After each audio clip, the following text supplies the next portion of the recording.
The Science Fair by Susan Wojciechowski. Illustrated by Susanna Natty. Essential question.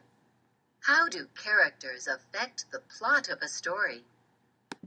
Target skill. Story structure. Name the setting, character, and plot in a story. Targets. Ms. Babbitt's third grade class is having a science fair. Beanie is a girl in that class who doesn't like science. Her partner, Kevin Gates, is good at science. He came up with 2 experiments to show that heat makes liquids and gases expand or get bigger. Beanie is proud of herself for figuring out how to show that solids also expand when they are heated. But Beanie is worried that their experiment will not get a good grade. Some of the other students are making glittery posters. Others are going to play music. Kevin insists that all they need is good science. How can they compete without fancy props?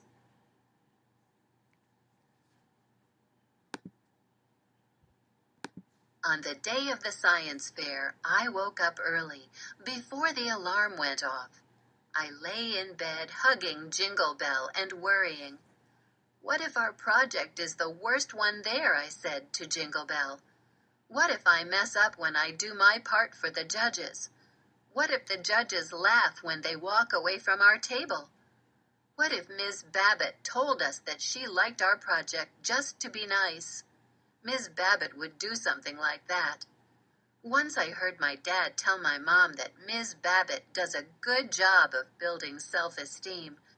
When I asked him what that meant, he said she works hard to make us kids feel good about ourselves. Jingle Bell understood that there was a lot to worry about. Stop and think. Story structure. Say who is narrating or telling this story. Is it a story character? Is it a person from outside of the story? How can you tell?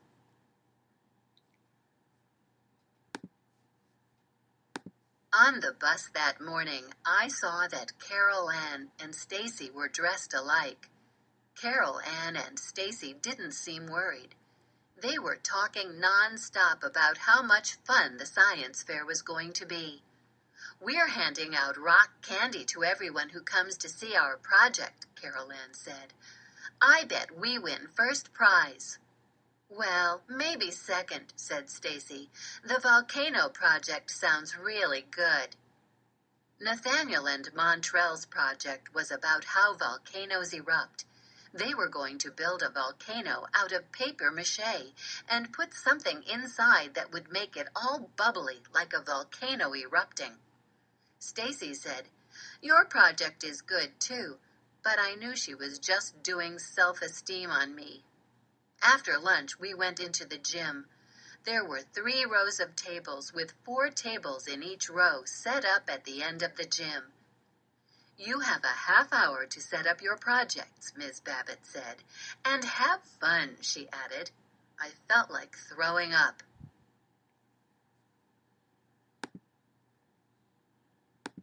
Gases, liquids, and solids get bigger when they're heated up. It is not magic. It is science. Kevin and I covered our table with a white tablecloth that my mom let us use. It had a big gravy stain in the middle, but she said we could set something on top of the stain so it wouldn't show. We laid out our stuff and a sign. I taped my posters to the front of the table. When we finished setting up, I walked around the gym to see what the other teams were doing. When I saw the volcano, I ran back to our table. Kevin, you should see the volcano. It's huge. Why didn't we think of a volcano? Before Kevin could say anything, I ran off to look at the other projects, then went back to report to Kevin. Carol Ann and Stacy have streamers all around the edge of their table. Why didn't we think of that? Should I call my mom to ask if she'll run out and buy us some streamers? She'd do it, I know she would. We don't need streamers, said Kevin. I left our table again, then went back with more news. Manuel and Boomer are doing a planet project, and they have a black tablecloth with stars all over it. Why didn't we use a cool tablecloth instead of a dumb white one with a gravy stain on it?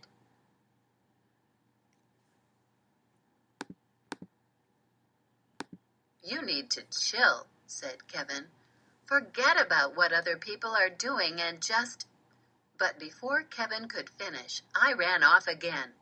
In a minute, I was back.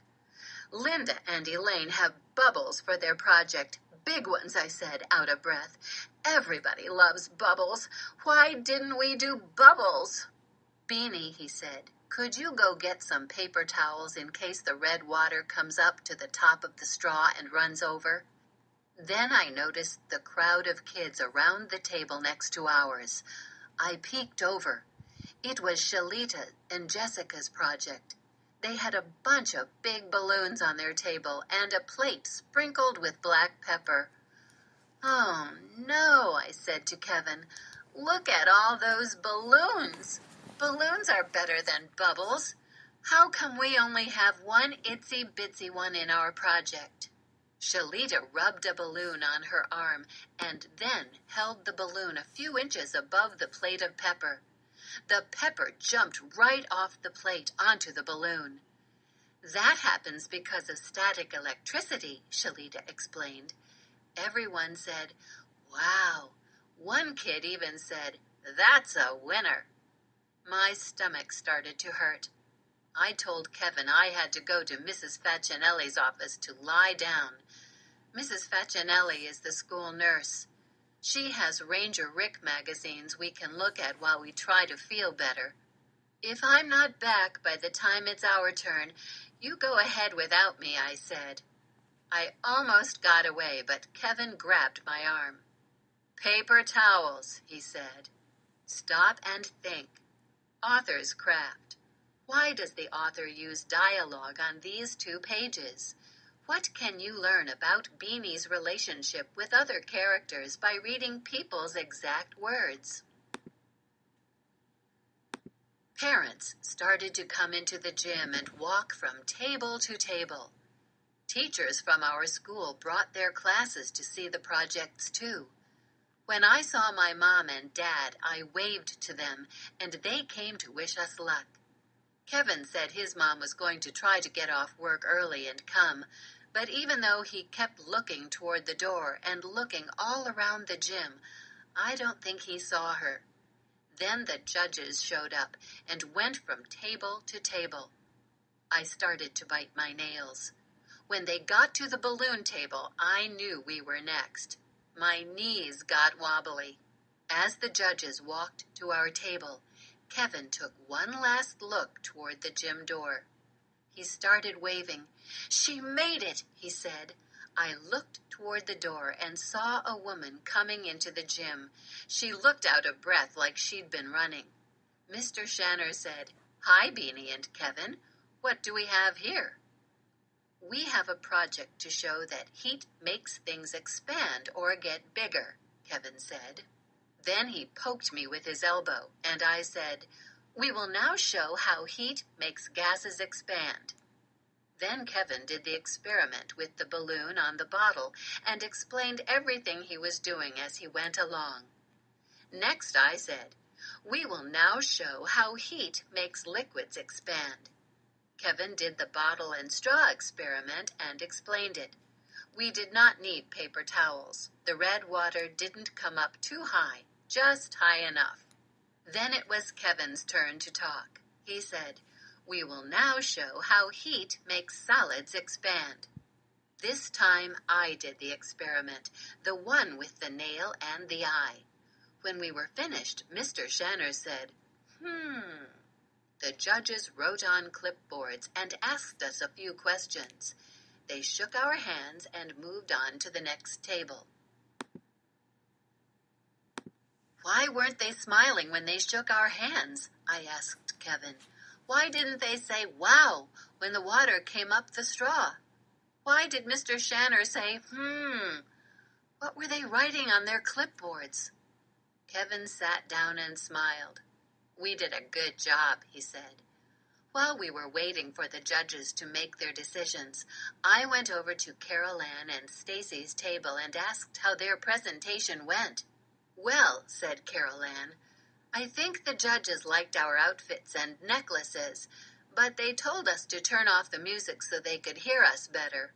Plus, we were supposed to start growing the crystals a few days ago, only we forgot to read the instructions on the box. We didn't do it till this morning, so the crystals are kind of small." I looked at the fishbowl of water on their table. It had a string going through the water, and the crystals were supposed to be growing on the string, but all I could see was a little bit of pink, grainy stuff on one part of the string. "And," Stacy added, "Boomer's mom broke a tooth eating our rock candy." "How did yours go?" Carol Ann asked me. "Okay, I guess." The judges came back into the gym. We all went back to our tables. I crossed my fingers. Ms. Kowalski said, "We were very impressed with the efforts of all the students. We hope they are as proud of themselves as we are of them."